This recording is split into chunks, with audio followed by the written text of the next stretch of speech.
Hello everybody. So today we're going to be looking at a couple of things. We're going to be looking at the job market with respect to Python and coding in general.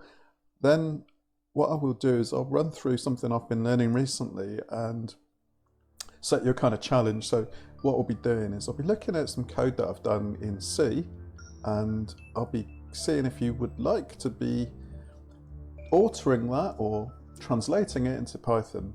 And then in the next video I'll go away and have a go at it, and then if you do the same we can compare. So yeah, a little bit different, but hopefully you'll find that interesting.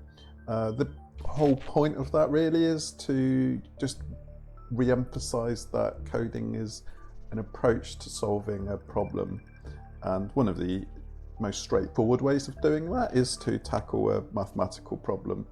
And if you want to go away and do some research, then the one that I'm going to be doing is how to check every prime number between 0 and 100. I've written some code in C, and then I'll demonstrate that shortly, and then if you would like to translate that to Python, as I say, I'll do the same, and then we can compare notes at the end of it, well, after the next video even. So without further ado, let's just get on with what I was going to do to start with before I digressed. I don't know about you, but are you getting sick of all of these rejected, selected? I'm actually starting now, it takes a lot of time, but I just reject everything now. I feel like we're being coerced into being lazy and to accepting all, and I don't want to. I don't want companies collecting unnecessary information about me. Why should they? Anyway, enough of that rant. So let's just look at total jobs. So this is, for those of you watching in the future, this video is being recorded on around about the 10th of September 2021, post COVID pandemic. I know it's still affecting many countries in the world, but things are slightly starting to return to normal. That's one of my issues. A lot of jobs are advertising as being remote, but when you look at in the brackets, it says temporarily remote, return to office afterwards. And I'm getting recruiters phone me and they say, oh, we've got a job, it's remote. And then it's not. It's when things get back to normal, you'll need to go to the office 1 or 2 days a week. And the job can be 200 miles away. So yeah, it's ridiculous. Right, without further ado, let's put in location. Right, Python. Let's just start, keep it broad, and we'll just put Python developer. And let's put in, I'm not going to put London because that's what everybody does, so let's try Birmingham. London, kind of like most capital cities, it distorts the salary because it's much higher than the rest of the country. So here we go. So I'm just going to zoom in a bit on that. There we go. So let's just look at what's available, what's out there. Sometimes it's good, not necessarily you should study and learn what you enjoy. There's a saying that if your hobby can become your job, then you'll never have to work again. What we've got here, Python developer, 65,000. See, this is, I suspect you need a degree in computer science for this. Let's just have a look. So, senior Python engineer, Flask, Django, AWS. 2 years experience to be a senior Python engineer. Oh, here we go. Look, see, already, this is what really annoys me. Birmingham. So Birmingham is in the middle of England.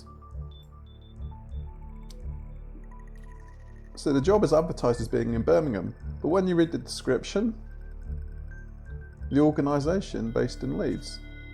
No, is it fully remote?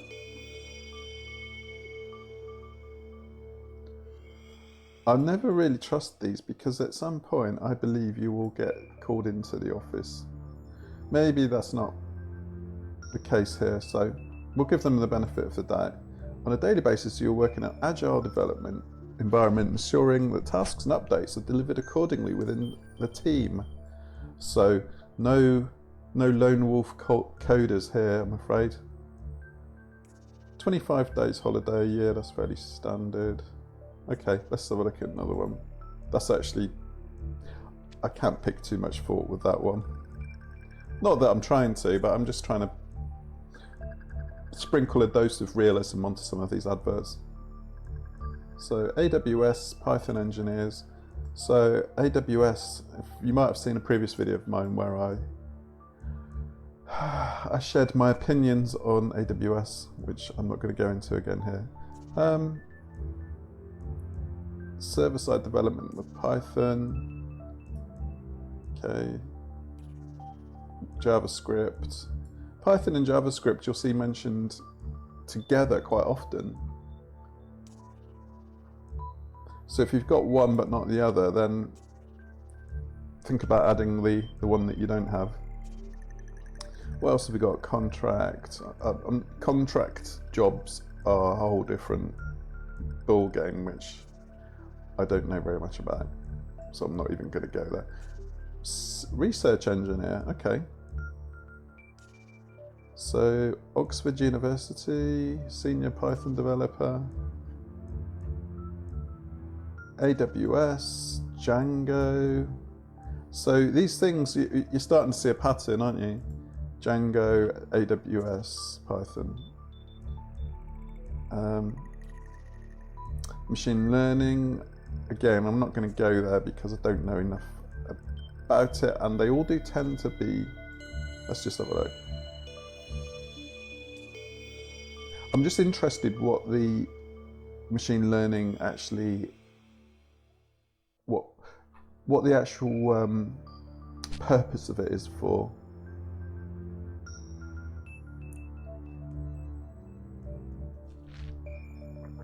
It's a bit vague actually. So yeah, JavaScript preferable, again, Python, JavaScript. As you saw one of my videos last week,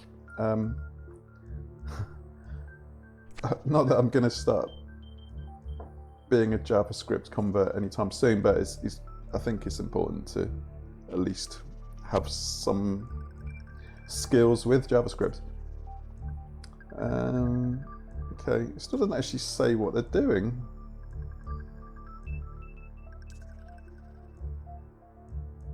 Okay, getting computers to understand conversations. I wonder if that's NLP, natural language processing. Could well be. Okay, so junior developer, Python, Linux, C#, Java. My only issue with that is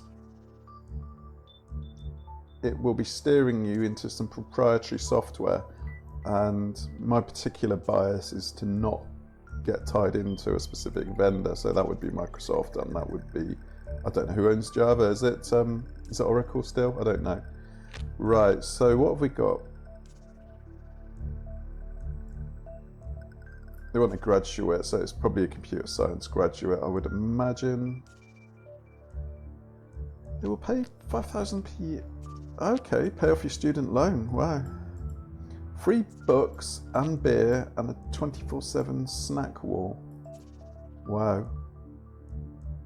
I don't know what a snack wall is. Does anybody know what a snack wall is? Presumably it's a bit like a vending machine, a little sandwich bar or something. Who knows? Anyway, we don't care about that. We're interested in code. So C or Java. As part of your degree course or through. So they really, really do want a computer science graduate there, I would imagine. So data engineer, let's have a look at that. So again, these salaries are very high compared with what I've been experiencing or been seeing more locally. But okay. Expanding business, a data engineer. Is this remote? Permanent? No, so that looks like you would need to live in Birmingham to do it. So there we go, SQL, Azure, big data, big business.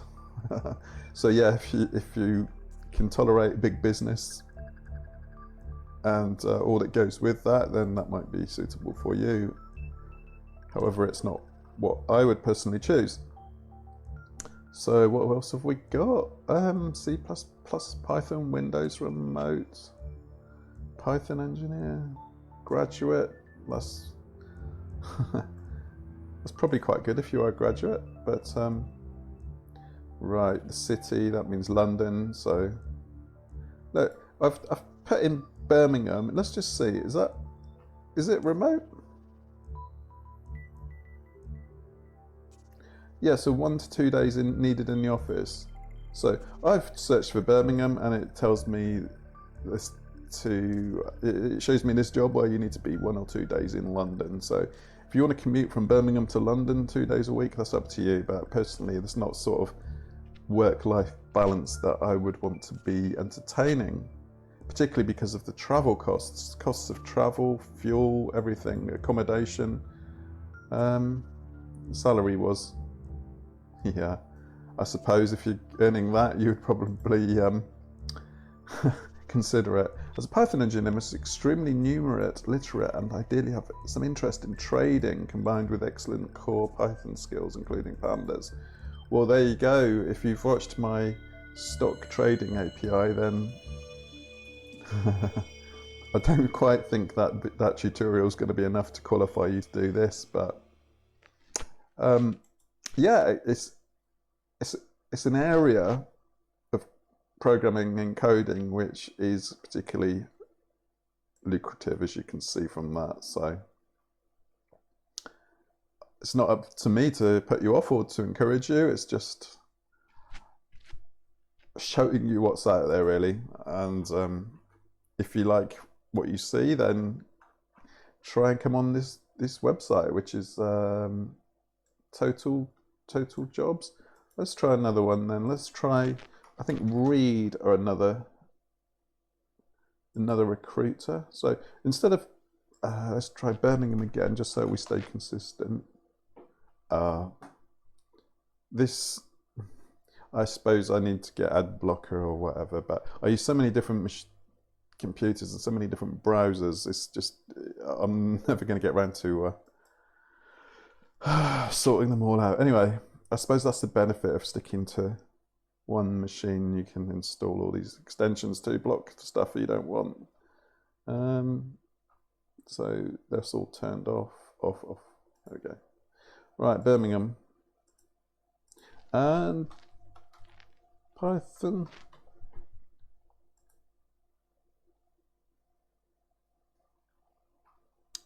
And here we go, Python developer.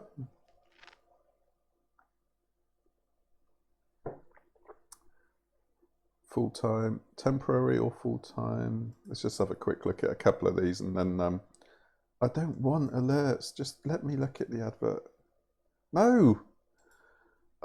It's enough to, if it does it again, we'll leave him. This website is not good. Whoever you need to sort your website out. It's slow. Total Jobs was better. So there we go. Already we're seeing AWS Python engineer. What actually is an AWS Python engineer? It's data engineer, really, I guess, with a emphasis on supporting a database and backend on AWS. Python backend engineer, machine learning, 100% remote. Well, this is good. We're seeing a lot of remote jobs. So it's still trying to load. How long did that take? I've got nothing else running, and that took, what, 1 minute? Reed, if you're watching, this is not usable. It's poor. Maybe it's running on an AWS backend. Sorry. Anyway. Software developers, 1 to 5 years experience. Permanent full-time. Proven track record with working with mission-critical software systems. What is a mission-critical software system? Presumably it's a code red type of thing, where if it stops working, then the entire business grinds to a halt. So, unparalleled responsibility. Make a A highly visible global impact. What does that even mean? I don't know. Anyway, the purpose of this video is not to listen to me moan. It's to show what, as of September 2021, it's to show what's out there, how you might wish to just slightly modify your skill set or add to it. So yeah, I think if you've solely learned Python so far, possibly worth beefing up your JavaScript skills just to get a foot in the door.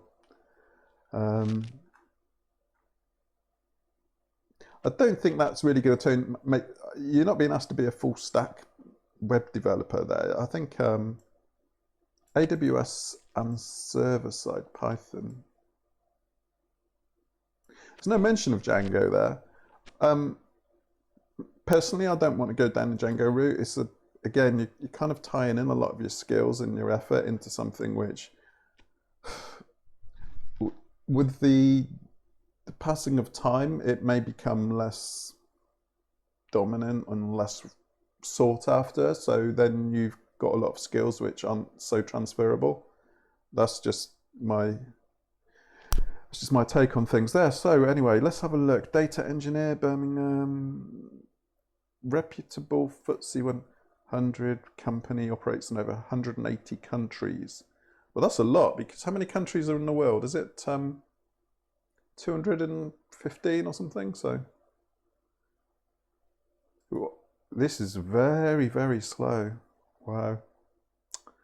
Yeah, SQL, Python, AWS, GCP, Google Cloud Platform, AWS or GCP, big data. So we go, we can see, so already today we've kind of seen some jobs which you can roughly split the Python jobs into 2, maybe 3 categories. You've got data engineering with, as we're seeing here, with AWS and SQL. We've seen Python with Django, and I've just said what I think of Django. May or may not become less sought after in the future. And then the other one, which is probably more future-proof, is data science and machine learning. I know a lot of people think you've got to be a real maths genius to do machine learning. I don't know enough about machine learning to really comment on that, other than I can see why people say that. And with machine learning, there's 2 things. You're either making your own algorithms and doing advanced stuff, or you're just a consumer. You're consuming somebody else's algorithm and making it work. So there's 2 distinct, as I see it, there's 2 distinct levels. There's using machine learning and being knowledgeable about how to use it, or there's actually writing the algorithms. And as I see it, there are 2 different things. Machine learning engineer, yeah, so you're not a developer, you're an engineer. 40 to, I'm sure, what's going on? Look, these adverts are rubbish. If you're a recruiter and you happen to be watching this, sort your out, all right? 60 to 80, 40 to 60. Again, AWS, GCP, Scala, Spark, productionizing statistical and ML models, working closely with our scientists and product designers and other engineers to build the core components. So many companies will have what's called an engineering department and then a product department. So the engineering is kind of the developers, software developers, and then the product department is the people who kind of support it. And if you've heard of BAU, business as usual, you're not really doing so much interesting stuff, you're just supporting stuff and having to answer the phone to people with problems, which I don't know about you, but I personally don't want to be doing that, because it saps your energy, your life force, your earning power, and it becomes a downward spiral. That's just me, cynical old network engineer, software person. So remote data engineer, 35 to 50,000. Ending soon. So this is the last one we'll look at, and after that we will go off and look at some prime number code and get back to writing code, because currently exciting, this role would be fully remote. Technical stack: SQL, Python, Snowflake, REST APIs, AWS, desirables: JavaScript, Angular, DevOps. What GevOps? GevOps is a mixture between JavaScript and DevOps. Urgent role, immediate interviews, fast offers. Everything's fast paced now as well, so no time to sit, think, consider. You mustn't consider or analyze stuff. It's just there we go. So I don't even know what Snowflake is. Answers on a postcard. So there we go. To be honest, if you know all of those, then that's not a very good salary, particularly. It is 100% remote, isn't it? Fully remote, yeah. That's the thing these days. Because of post-COVID and people have been working from home, I've actually read that to work from home is now considered a perk because you're not having to pay to travel. Therefore, people work from home, their salaries are actually going down because it's considered a perk. Rather than giving people a premium to travel to work, the opposite's happening. You're taking a cut to have the work from home benefit, in inverted commas, even though you're still doing the same amount of work. So again, you may have your own views on that. It's just my opinion. So opinions are like, everybody's got one. So that's just a quick look at the job market in 2021, September in the UK. And yeah, what next? Let's look at some code, shall we? So let's go across and look at how to write some code to work out prime numbers between 0 and 100. I'll show you what I've done in C, and then I'll wrap that up, and then we can both go away, attempt to write the same thing in Python, and then by doing so we'll get an understanding of the similarities and the differences between C and Python.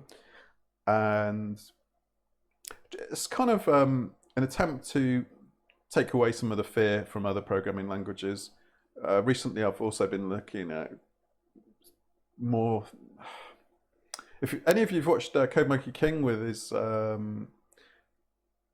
Wolfenstein game that he's written in JavaScript. JavaScript is not purely just to make pop-up boxes appear. It's, you know, it's not quite got the same libraries on offer as Python, but there is much more functionality than just what you would need for making things appear in a web page. There's a lot of good stuff that you can do behind the scenes with maths and sine, cosine. You see with the ray tracing. Have a look at the Code Monkey King video, ray tracing video, where he goes around and yeah, shoots people. No, the code is amazing. So don't think that you always have to use Python. Anyway, enough of me rabbiting on. Let's have a look at some code. Okay, so what we've got here is a function. In C, you can declare the function prototype at the top, and actually then, unlike Python, you can use the function in your main code and then put the actual function at the end after the main block of code. Anyway, what we're doing is we're going to find all of the prime numbers between 0 and 100, so 0 up to I equals 99.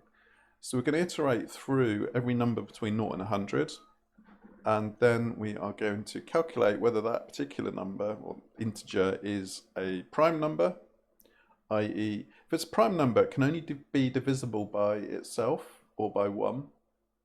So take 13 for instance. 13 can only be divided by 13 or 1.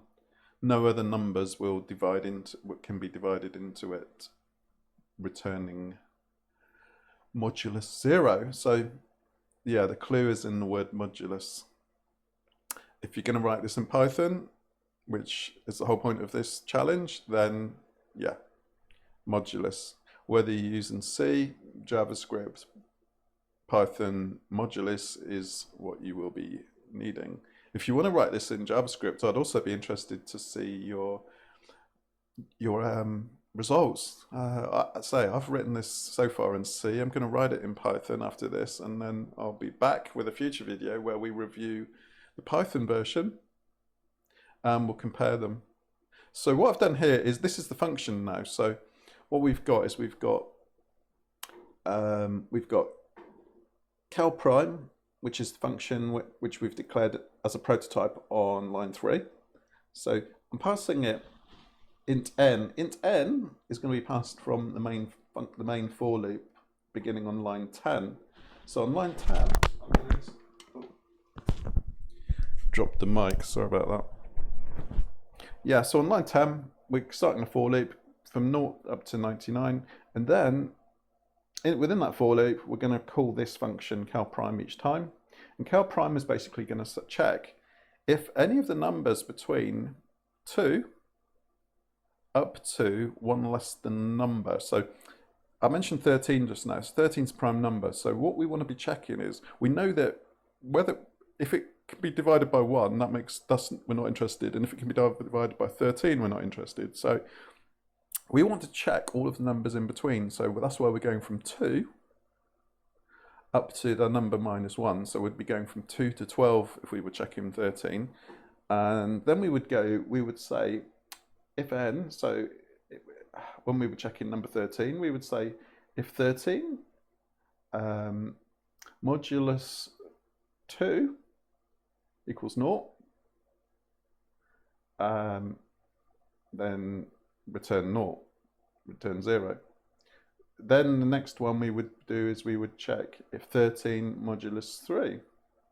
And again, doesn't give a 0. So eventually it goes past all of those, and then we will say, once we've tried 2, 3, 4, 5, 6, 7, 8, 9, 10, 11, 12, and none of those have given us a modulus 0, by the time we get up to the final one,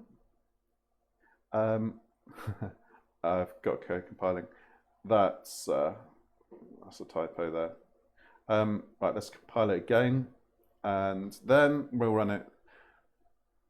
As you can see, most numbers are not prime numbers, but 2, 3, 5, 7, 11, 13, and so on. So we want to check all the numbers up between, so we can discount number 1, we can discount the actual number that we're checking.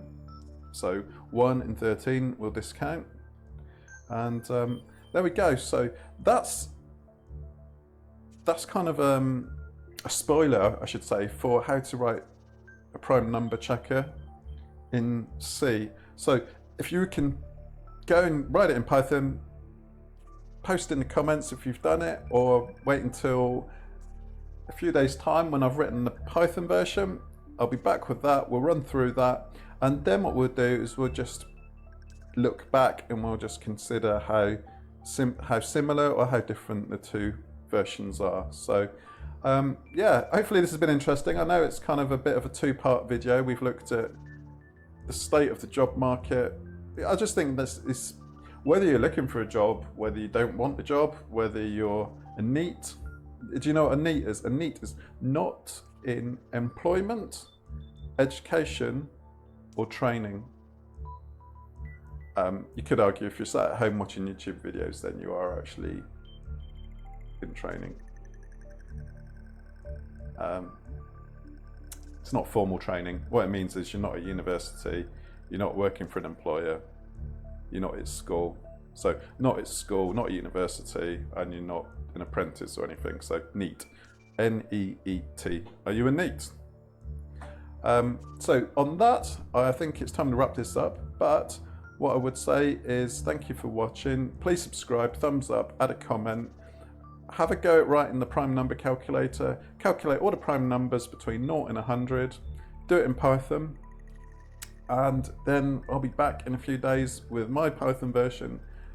We can compare notes, And yeah, thanks for watching, and thumbs up because of the algos.